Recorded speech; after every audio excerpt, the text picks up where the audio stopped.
Hello friends, welcome back to my channel. বন্ধুরা, আশা করি তোমরা সবাই ভালো আছো। তো বন্ধুরা, আজকে আমি তোমাদের সাথে শেয়ার করব আমার সিম্পল ড্রেসিং টেবিল অর্গানাইজেশন। তো বন্ধুরা, আমার সিম্পল ড্রেসিং টেবিলটা আমি কী করে অর্গানাইজ করি সেটাই তোমাদের সাথে শেয়ার করব। তো চলো ভিডিওটা শুরু করা যাক। তো দেখো, আমরা প্রতিটা মেয়ে কিন্তু নিজের মতো করে সুন্দর, আর আমরা সুন্দর করে সাজতে সবাই ভালোবাসি। আর আমাদের সাজাগোজার জন্য একটা নির্দিষ্ট জায়গা আছে, আর সেটা হচ্ছে ড্রেসিং টেবিল। তো এটা কিন্তু আমাদের সব বয়সের মেয়েদের জন্যই একটা নির্দিষ্ট ড্রেসিং টেবিল থাকে, যেখানে আমরা সাজগোজ করতে পছন্দ করি আর নিজের সাথে নিজেকে কথা বলতে বা দেখতেও ভালোবাসি। তো আমি আজকে আমার এই ড্রেসিং টেবিলটা একদমই সিম্পল একটা ড্রেসিং টেবিল, আর ড্রেসিং টেবিলের স্পেস একদমই কম। তো বাইরে থেকে দেখতে বড়সড় মনে হলেও এটা জিনিসপত্র রাখার জায়গা খুব কম। তো আমি কিভাবে আমার ড্রেসিং টেবিলটা অর্গানাইজ করি সেটাই তোমাদের সাথে শেয়ার করব। তো দেখো, ড্রেসিং টেবিলের উপরে যে আমার কসমেটিক্সগুলো রাখা রয়েছে সেগুলো প্রথমে সরিয়ে নিলাম। তারপর আমি কলিন দিয়ে পুরো ড্রেসিং টেবিলটাকে ভালোভাবে ক্লিন করে নেব। কেন কি, সব সময় কিছু না কিছু ধুলো ড্রেসিং টেবিলের উপরে পড়েই থাকে। তো অনেকে আবার ড্রেসিং টেবিলে একটা ঢাকনা ইউজ করে, মানে গ্লাসটাকে ঢাকার জন্য। তো আমি ইউজ করি না। তো সেক্ষেত্রে কী হয়, মাঝে মাঝে একটু কলিন দিয়ে মুছে নিলেই ভালোভাবে পরিষ্কার হয়। তো আর এই কাঠের সাইডগুলো, এগুলোকেও মুছে নিচ্ছি। তারপরে এই দেখো, উপরের যে পার্টটা সেটাও আমি মুছে নিচ্ছি। এই ভিতর অনেক সময় অনেক ধুলো ময়লা পড়ে থাকে। তো সেগুলোকে ভালোভাবে ক্লিন করে নিলে সেগুলো ভালো হয়। তো আমার ড্রেসিং টেবিলটা এমনিতেই দেখতে বড়সড়, কিন্তু এর যে জিনিসপত্র রাখার যে জায়গাটা সেটা কম। তো এই ছোট্ট যে কাচের যে জায়গাটা দেখতে পাচ্ছ, একটু শোকেসের মতো, তো ধরতে গেলে এই জায়গাটাই হচ্ছে একটু বড়সড়। আর বাকি রয়েছে দুটো ড্রয়ার। তো আমি এখানে নিয়েছি একটা নেটের টেবিল ক্লথ। তো এটা আমি ড্রেসিং টেবিলটাকে ঢাকার জন্যই আমি ইউজ করছি। তো এটাকে আমি একটু ভাঁজ করে নিচ্ছি, কারণ এটা সম্পূর্ণটা আমি ঢাকবো না, কারণ সম্পূর্ণটা যদি ঢেকে ফেলি তাহলে ড্রেসিং টেবিলের ড্রয়ারগুলো খুলতে অসুবিধা হবে। নিয়েছি দুটো ক্লিপ। তো ক্লিপগুলো এইভাবে এক সাইডে আটকে দিলাম, আরেকটা ক্লিপও বাকি এক সাইডে এইভাবে আটকে দিলাম। এই যে কাপড় মেলে দেওয়ার যে ক্লিপগুলো হয় সেই ক্লিপগুলো নিয়েছি, আর এইভাবে দুটো ক্লিপ আটকে দেওয়ার পর কিন্তু আমার ড্রেসিং টেবিলের কাভারটা একটুও নড়বে না, আর পড়েও যাবে না। আর এখানে ওই ক্লিপটাকে ঢাকার জন্য একটা আর্টিফিশিয়াল আমি গাছ রেখেছি। আর রেগুলার ইউজ করা যে কসমেটিকগুলো হয়, তো আমার কাছে খুবই কম, মানে খুবই কম, যতটুকু প্রয়োজন ততটুকুই আমি ইউজ করি, তার বেশি না। তো তার মধ্যেও আমি মা আর মেয়ে মিলে আমরা একটাই ক্রিম ইউজ করি। তারপর আমার ছেলের কিছু ক্রিম, লোশন, তো এই আর কি। আর এই যে সাদা যে একটা ইয়ের মতো, মানে একটা কি বলবো, স্ট্যান্ডের মতো রয়েছে, এখানে আমি কিছু রেখেছি আমার চিরুনি, কারণ চিরুনিগুলো আমার মনে হয় এক জায়গায় রাখলে এগুলো ভালো হয়। আর নিয়ে নিয়েছি দুটো কাজল, ওখানে রেখেছি, আর লিপ জেল, সিঁদুর কৌটো। তো এই আর কি। এবার গেল আমাদের জুয়েলারিগুলো, যে জুয়েলারিগুলো আমাদের থাকে। আর দেখো, যেহেতু ড্রেসিং টেবিলে জায়গাটা আমার খুবই কম, সেই তো আলাদা আলাদা বক্স করে নিয়েছি। তো এখানে নিয়েছি এই একটা বক্স করেছি, যেখানে শুধুমাত্র রেখেছি আমার মেয়ের কানের কিছু জুয়েলারি আর কি, যেগুলো ওর কানের, ধরো বিয়ে বাড়িতে যাওয়ার বা ভালো কোনো জায়গায় যাওয়ার। তো হয় না, পুজোর সময় কিন্তু আমরা ড্রেসের সাথে ম্যাচিং ম্যাচিং করে অনেক কানের কিনি। আর সেইগুলো কি হয়, ইউজ করার পর যেখানে সেখানে রাখলে কিন্তু এমনিতেই নষ্ট হয়ে যায়, আর কালারটাও নষ্ট হয়ে যাবে। তো যার জন্য কী করি, যেরকমভাবে দোকান থেকে কিনে আনি, ঠিক ইউজ করার পর সেরকমভাবেই প্যাকেটের মধ্যে এইভাবে ঢুকিয়ে রেখে দিই। আমিও রেখে দেই, আমার মেয়েও রেখে দেয়, যাতে করে কি হয়, জিনিসটা ভালো থাকে। আর এই যে কানেরটা দেখো, এটা কিন্তু 2 বছরের মতো হয়ে গেল, কিন্তু এইভাবে প্লাস্টিকে কাভার করে রাখা আছে বলে জিনিসটা কিন্তু একদম নতুন আছে, মানে একদমই সব কিছু নতুন মনে হচ্ছে দেখে। তো সব কানেরগুলো আর ভালো ভালো স্টোনের যেগুলো, সেগুলো আমি একটা বক্সে রেখে দিয়েছি। এরপর এই একটা বক্স নিয়েছি, এখানে কিছু অক্সিডাইজ জুয়েলারি রয়েছে। তো দেখো, আমার কাছে কিন্তু খুব বেশি যে জুয়েলারি আছে তা কিন্তু না। আমার কাছে যেগুলো আছে, যে কটা জুয়েলারি আছে, সেগুলোকেই আমি এইভাবে আলাদা আলাদা বক্স করে রেখেছি। তো এই যে হাতে যে চুড়িটা দেখতে পাচ্ছ, সেটাও আমার মেয়ের। তারপর এই যে গলার যে এই গলারটা, এটা একটা রাজস্থানী দোকান থেকে নেওয়া।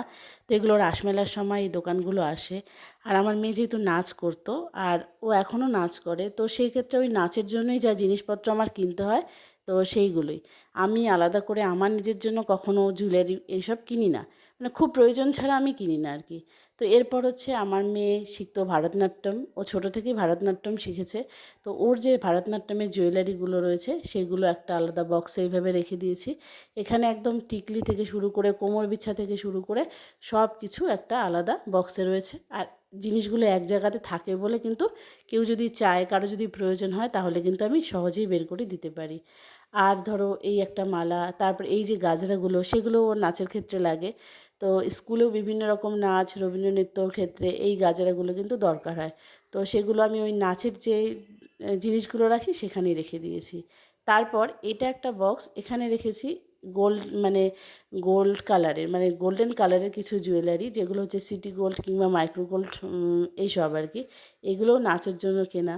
তো কি হয়, মাঝে মাঝে হয়তো বিয়েবাড়ি যাব, তখন হয়তো দু একটা আমিও পরে চলে গেলাম। তো এই আর কি, মানে মেয়ের জিনিস দিয়েই কিন্তু মায়ের কাজ চলে, আর আমাকে আলাদা করে কিছু কিনতে হয় না। এই যে একটা চিক, এটা কেনা হয়েছিল সরস্বতী পুজোর সময়। তো এইভাবে আমি সব কিছু এইভাবে রেখে দিই, যাতে মানে খুঁজে পাওয়া যায়। আর এই হচ্ছে একটা খোপা, এটাও ভারতনাট্যম নাচের ক্ষেত্রে লাগে। তো তখন আমার মেয়ের কোন ক্লাসে পড়তো বলো তো, ক্লাস 1-2 পড়তো। তো তখনকারই এই খোপাটা তো আমি এইভাবে বক্সে রেখে দিয়েছি। আর এই চুড়িগুলো, এগুলো আমার বোন বানিয়েছে, ও হাতে বানিয়েছে। আর এই ঝুমকোগুলো ও নিজেই লাগিয়েছে। তো সেগুলো আমার মেয়ে আবার নিয়ে এসছে, মেয়েকে দিয়েছে, তো ওটাও রেখেছি। আর এই যে এই একটা আলাদা বক্স করেছি, এটা শুধুমাত্র আমার মেয়ের কানের।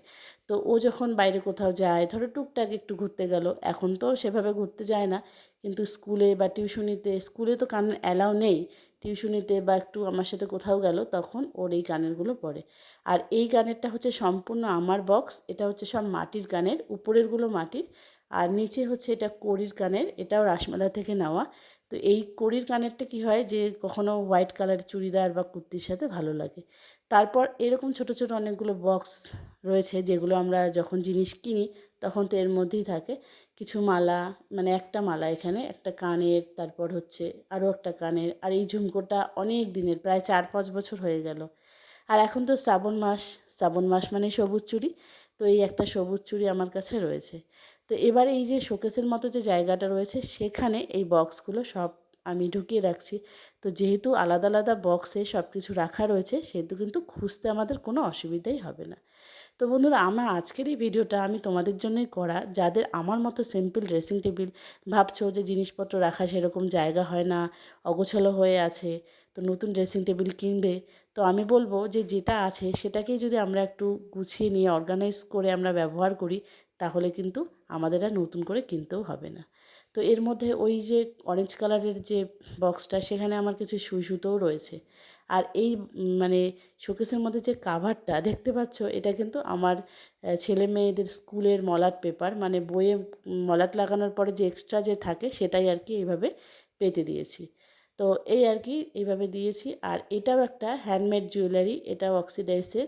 এটা আরেকটা আলাদা বক্সে করে রেখে দিয়েছি। কখনো হয়তো কোনো একটা শাড়ি পরলে তখন হয়তো ম্যাচিং একটা জুয়েলারির দরকার, তো ফট করে আমি নিয়ে কিন্তু পরতে পারবো।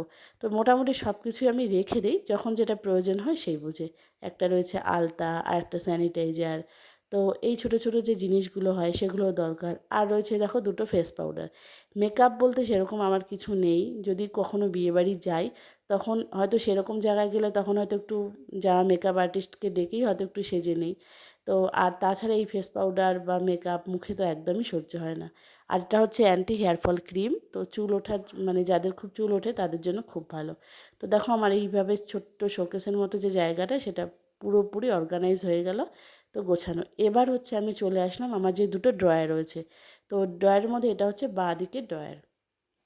তো এই ড্রয়ারটা দেখো, আমি আমার মেয়ের যত গার্ডার আছে, ক্লিপ আছে, তো এখন তো আমাদের আলাদা আলাদা করে কিছু কিনতে হয় না, মেয়ের জিনিস দিয়ে মায়ের হয়ে যাচ্ছে। তারপর সেফটি পিন, তারপর কটন, এই বিভিন্ন রকমের যে ক্লিপ। তো এই যে জিনিসগুলো যে আমি অর্গানাইজ করেছি একটা ছোট্ট ড্রয়ারের মধ্যে, আর এই যে ছোট এই যে ক্যাবিনেটগুলো, জিনিস রাখার যে জায়গাটা, সেটা আমি মিশো থেকে কিনেছি। এটা কিন্তু খুব কম দাম, মাত্র 200 টাকাতেই এটা পাওয়া যাচ্ছে। এটা হচ্ছে 4টা পিস আসে একটা প্যাকেটের মধ্যে। তো এই যেরকম ছোটো ছোটো করে ক্যাবিন করা রয়েছে, আর সব জিনিসগুলো আলাদা আলাদা করে রাখাও যায়। তো আমি এদিকে রেখেছি কিছুটা নেল পালিশ, তারপর লিপস্টিক, তারপর হচ্ছে এখানে ল্যাকমি সিসি ক্রিম, এটাই আমার মেকআপের। তো তারপর নেল রিমুভার, এদিকেও কিছু লিপস্টিক, তারপর ক্লিপ, তো এই আর কি, সব জিনিসগুলো এইভাবে ছোট ছোট যদি মানে আলাদা আলাদা ক্যাবিন থাকে তাহলে কিন্তু রাখতেও সুবিধা হয়। আর এই সাইডের মধ্যে কিছু টিপ পাতা রয়েছে। আমি যেহেতু টিপ পরি, অনেকে টিপ পরতে পছন্দ করে না, কিন্তু আমার মনে হয় আমি টিপ না পরলে আমার ভালো লাগে না। তার জন্য আমার এখানে অনেকগুলো টিপ রয়েছে, টিপ পাতা রয়েছে। তো ছোট বড় সেরকম মানে কিনে রাখা রয়েছে, যখন যেটা প্রয়োজন হয় তখন সেভাবে ইউজ করি। তো এইরকম একটা তোমরা নিতেই পারো, অনেক কাজে লাগবে। এরপর চলে আসলাম আমার ডান দিকে যে ড্রয়ারটা। তো এই ড্রয়ারে দেখো এখানে কিছু লিকুইড সিঁদুর আর রয়েছে কিছু লিপস্টিক। আর এখানে রয়েছে ক্লিপ, মাস্কারা, তারপর এই যে এই বক্সগুলো, তো এগুলো কিন্তু কোনো অনলাইনে অর্ডার দেওয়া নয়, এগুলো কিন্তু হচ্ছে মোবাইলের বক্স। মানে মোবাইল কেনা হয়েছিল যখন, ধরো 4-5 বছর আগে যে মোবাইলগুলো কিনেছি সেগুলোরই যে বক্স, সেই বক্সগুলোর মধ্যে এগুলো রাখা রয়েছে। তো এই হচ্ছে, এই তো ক্লিপ, মাস্কারা, বোরোলিন, তারপরে এখানে ছোট ছোট কেচি, তারপর একটা পিন, নেল কাটার, তারপর 2-1টা হয়তো চাবি। তো এই জিনিসগুলো ঠিকঠাক করে রাখাটাও খুব বেশি দরকার। তো তারপর ধরো বোরোলিন, যে ছোট বোরোলিনটা, সেটা আমরা বাইরে কোথাও গেলে ব্যাগে নিতে সুবিধা হয়। আর সবথেকে দরকার কান চুলকোনো বাট, আর হচ্ছে কটন, আমার মেয়ের একটা ক্লিপ, আর এদিকে ভিটামিন ই ক্যাপসুল, আর এটা হচ্ছে ছোটুর মুখে দেওয়ার জেল। তো এই ড্রয়ারটাকে আমি এইভাবেই রেখেছি। আর এছাড়াও যে ধরো আর যে সাজার জিনিস যেগুলো একটু দামি কোয়ালিটির জুয়েলারি, সেগুলো আলমারিতে রাখা রয়েছে। তো এইভাবেই আমার দুটো ড্রয়ার কিন্তু অর্গানাইজ করা হলো।